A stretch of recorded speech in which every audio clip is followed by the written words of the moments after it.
We all ask and answer yes/no questions all the time.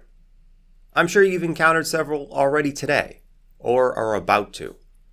It can be as simple as, "You okay?" or "Do you want something to eat?"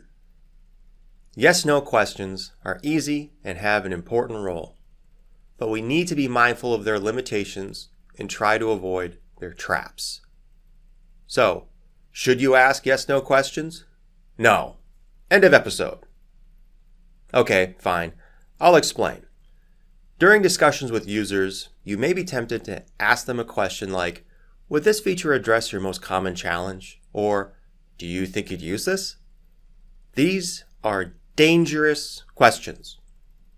People are naturally helpful, and users are no different.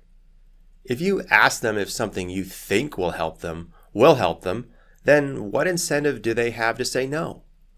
Whatever answer they give may only serve to give you and your team a false sense of validation. Don't do this. Learn how to ask open-ended questions. These will challenge the user to be more honest without offending, and you'll get much more value out of the discussion. Instead of asking, "Would you use this?" ask, "How would you use this to address your biggest problem?" Whether the user can come up with a good answer or not, you will have at least learned something. And if they can't come up with a good answer, then maybe the feature isn't that important after all. A good way to learn how to ask open-ended questions is to play a fun game called Keep Them Talking with a patient friend.